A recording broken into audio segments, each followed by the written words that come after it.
ദേശീയപാത 85-ൽ നേരിമംഗലം മുതൽ വാളാറ വരെയുള്ള ദൂരത്തിൽ നിർമ്മാണ നിരോധനം നീക്കുന്നതിന് നിശ്ചയദാർഢ്യത്തോടെ വി.ഡി. സതീശൻ സർക്കാർ കൈക്കൊണ്ട നടപടി സ്വാഗതാർഹമാണെന്ന് കേരള വ്യാപാരി വ്യവസായി ഏകോപന സമിതി ജില്ലാ ഭാരവാഹികൾ പറഞ്ഞു.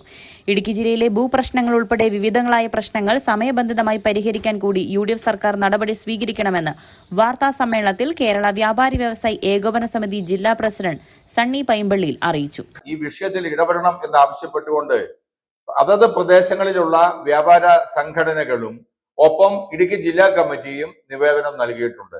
അവരിത് അനുകൂലമായി പരിഗണിക്കാം എന്നാണ് ജനപ്രതിനിധികൾ ഞങ്ങളോട് പറഞ്ഞിട്ടുള്ളത്. എങ്കിലും ഇത്തരം വിഷയങ്ങളിൽ ഒരാവശ്യവുമില്ലാതെ 10-60 വർഷമായി കച്ചവടം ചെയ്തു വരുന്ന സ്ഥാപനങ്ങൾ ഒഴിവാക്കി ആ കെട്ടിടങ്ങൾ പൊളിച്ചു മാറ്റണമെന്ന് പറയുന്നത് ഒരിക്കലും ഒരു തത്വദീക്ഷയില്ലാത്ത നടപടിയാണ്.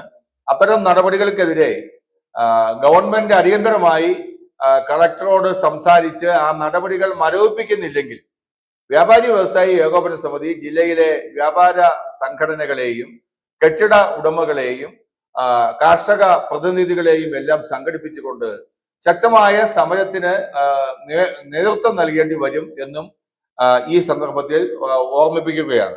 ജില്ലയിൽ അനേകം പേർക്ക് പട്ടയം കിട്ടാനുണ്ട്. കിട്ടിയ പട്ടയങ്ങളിൽ നിർമ്മാണ നിരോധനം, NOC, EFL, ESA, ദുരന്ത നിവാരണ നിയമം, ബഫർ സോൺ തുടങ്ങിയ നിരവധി നിരോധനങ്ങളും നിലനിൽക്കുന്നത് വലിയ പ്രതിസന്ധിയാണ് സൃഷ്ടിച്ചിട്ടുള്ളത്.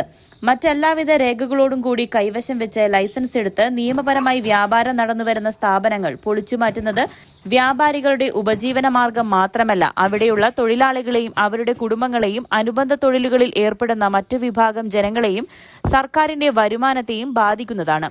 ഷോപ്പ് സൈറ്റുകൾക്ക് പട്ടയം നൽകുമെന്ന വാഗ്ദാനം പാലിക്കാൻ ഇടുക്കി ജില്ലയിലെ ജനപ്രതിനിധികൾ സർക്കാരിൽ ഇടപെടണമെന്നും കേരള വ്യാപാരി വ്യവസായി ഏകോപന സമിതി ജില്ലാ president Sunny Paimpally, vice president PM Baby, Karunyam chairman Dias Pullan, നിയോജക മണ്ഡലം പ്രസിഡന്റ് സാൻഡി മാത്യു എന്നിവർ ആവശ്യപ്പെട്ടു.